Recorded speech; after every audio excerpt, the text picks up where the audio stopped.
Hey there, KB. I've got a new story for you today about pets.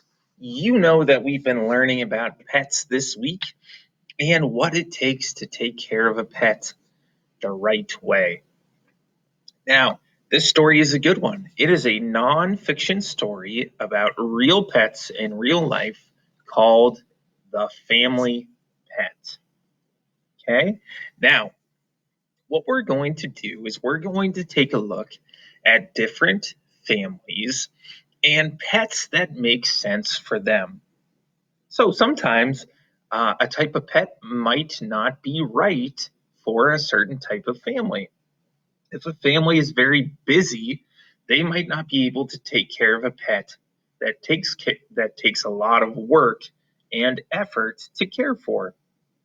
So, we're going to take a look at some different types of families and some different types of pets. And maybe one of the families in the story will remind you of your family and your pets. Let's start with part one of our story, which is right here. Check out the type of pet in the photograph. Remember, our nonfiction stories will usually have photographs of real things taken with a real camera. And we can see part of the family here and some of the pets that they could be looking at. Let's jump into our story. What makes these families choose to take care of different kinds of pets? Imagine adding someone new to your family. What a change that would be. How would you adjust? What would you think about? Choosing a family pet takes careful thought. This animal will hopefully share your home for many, many years. Your pet should fit your lifestyle, how you live from day to day. Any kind of pet, from a fish to a cat, will depend on you for all of its basic needs. Every member of your family must agree to take on this responsibility. You're about to meet three families. Each family chose a different kind of pet and took on a different amount of responsibility. And each family had its own reasons for choosing the right pet for their lifestyle. Now, the big word here for this story is responsibility. Can you say responsibility? Good job. When you get a pet, you are responsible to take care of it, and everyone in your family has to help out. Having a pet is kind of like having a baby.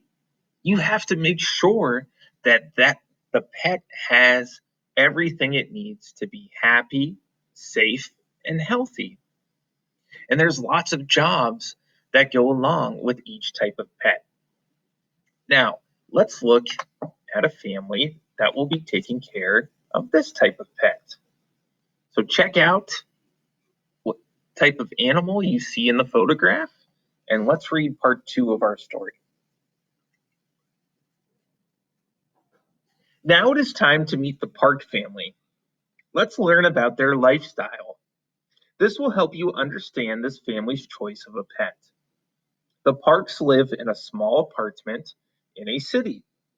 They like their home, but they sometimes wish they had more space. The Park children want to get an indoor pet because they do not have any outdoor space, such as a yard or a porch. Mr. and Mrs. Park asked their children to think about the cost of a pet too. They explained that a pet would need food, equipment, and visits to a vet. The Park parents are also very, very busy. They are willing to get a pet, but the children will have to take care of it by themselves. The Park family decided to get some fish. They bought several goldfish in a small tank. The worker at the pet store taught the children how to keep the tank clean and how to feed the fish.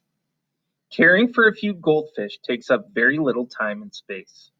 Compared to many other kinds of pets, fish require little responsibility. So, for the Park family, getting some goldfish made sense. Think about it. Their family is very busy, and they also live in a small apartment in a city. Getting a pet like a dog that needs a lot of care and needs space to go outside would not make sense for them. They decided to get goldfish because the children could take care of them by themselves.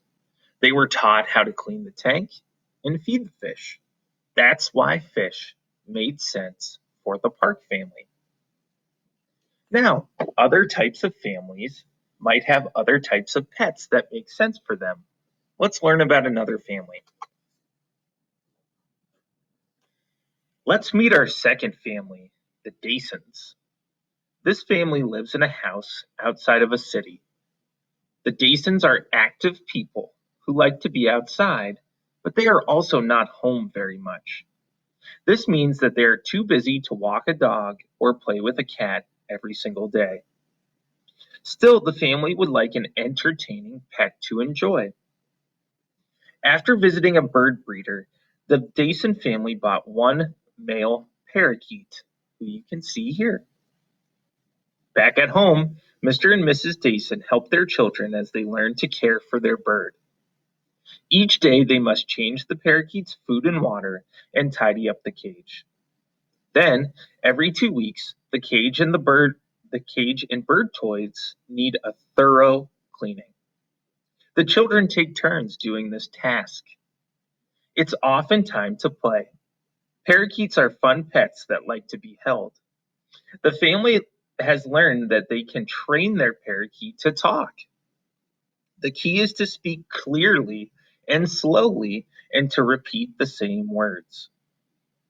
If the Dasons are patient, their bird will start to mimic or copy the words they say. The Dasons, our bird family, chose a pet with a medium level of responsibility. There's that word responsibility again. A bird made sense for the Dasons because they are able to care for it. They're a busy family, but they do have some space and some time to take care of the bird. The children in the family are able to clean the cage and the toys, and they take turns with these jobs. They're able to play with the bird and even teach it to speak some words. So a parakeet is a really perfect pet for this family because they are able to care for it. Let's take a look at our last family in the story and their type of pet. You can see it in the photograph. Here's the family, and I think you all know what type of pet they are caring for. Oops. Our last family, the Johnsons, spent a long time planning for a pet. Each family member promised to give plenty of time and attention to an animal. The Johnsons live in the country. They have a backyard and they love to spend time outdoors. Mr. and Mrs. Johnson accept that taking care of an animal can be costly. The Johnsons want a social animal. They want a pet that they can cuddle and play with. They also want an animal that they can train.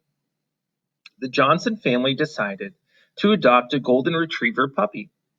Even before they picked up their dog, the Johnsons set up a weekly schedule for feeding, cleaning, and walking the dog. Then they chose a name for their pet, Logan. The Johnsons were ready for a pet with a high level of responsibility. Still, they did not realize just how much time and attention Logan would need. Mrs. Johnson and her daughter stayed up all night with the puppy for the first week. Everyone eventually settled into a routine. Like the Parks and the Dasons, the Johnson family knew that they made the right choice for their family pet. Awesome. The Johnsons were prepared to take care of a pet that requires a lot of responsibility. Think about what this family did. They promised to give the time and attention that their pet would need.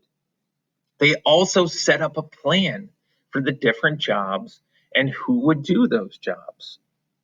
They were really ready and organized to get a puppy. And now They have a happy golden retriever named Logan, and they all enjoy taking care of their family pet. So, in this story, we learned about three different types of pets: fish that don't require a lot of responsibility, a parakeet that does require some responsibility, and a dog that requires a lot of responsibility to take care of. Think about your family and what types of pets make sense for your family, for the time you have to take care of it, for the space you have for that pet to enjoy, and the people you have in your family to help take care of the pet. Thank you so much for listening to this story. I loved learning about the different types of pets and the different levels of responsibility needed to take care of each pet.